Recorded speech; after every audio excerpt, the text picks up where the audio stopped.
SRGDS Matriculation News Channel. இன்றைய திருக்குறள் அதிகாரம் 62 ஆள்வினை உடைமை. முயற்சி திருவினையாக்கும், முயற்றின்மை இன்மை புகுத்திவிடும். பொருள்: முயற்சி ஒருவனுக்கு செல்வத்தை உண்டாக்கும், முயற்சியின்மை அவனுக்கு வறுமையை சேர்த்துவிடும். நன்றி.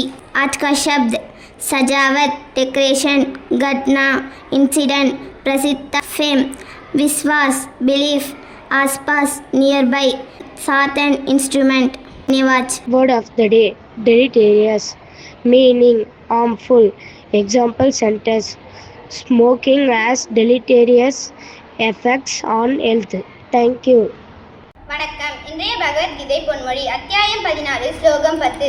அசுர தன்மையுடையவர் வீண் பெருமை, பொய் கௌரவம் இவற்றில் அடைக்கலம் கொண்டு மயக்கப்பட்டு தூய்மையற்ற செயல்களில் ஈடுபட்டு நிரந்தரமற்றவற்றால் கவரப்படுபவர்களாய் ஆகின்றனர். நன்றி.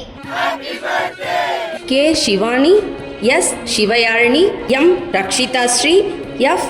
தாகிஃப். இன்று பிறந்தநாள் கொண்டாடும் மரபுகளுக்கு பள்ளியின் சார்பாக பிறந்தநாள் நல்வாழ்த்துக்கள். வணக்கம். இன்றைய முக்கிய செய்திகள் வாசிப்பது SRGDS மெட்ரிகுலேஷன் பள்ளி மாணவி ஆர் தேவி. 16/3/2026 இன்று தேசிய தடுப்பூசி தினமாக கொண்டாடப்படுகிறது.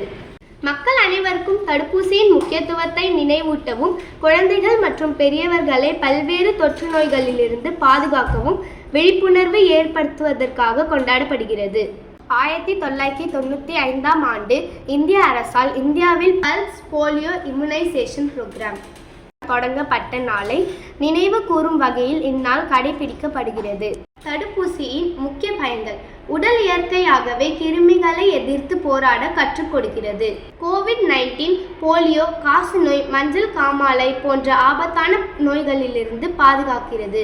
ஒருவேளை நோய் வந்தாலும் அதன் தீவிரத்தை வெகுவாக குறைத்து உயிரிழப்பை தடுக்கிறது.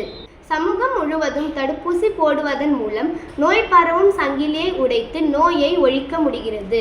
போலியோ, நிமோனியா, மூளைக்காய்ச்சல், தட்டம்மை, கல்லீரல் புற்றுநோய் போன்றவை தடுப்பூசிகள் மூலம் தடுக்கப்படும் நோய்கள் ஆகும். குழந்தைகளுக்கு உரிய நேரத்தில் TN ஹெல்த் தடுப்பூசி அட்டவணைப்படி தடுப்பூசி போடுவது அவர்களின் ஆரோக்கியமான எதிர்காலத்திற்கு இன்றியமையாதது. இத்துடன் இன்றைய செய்திகள் முடிவடைகிறது. நன்றி, வணக்கம்.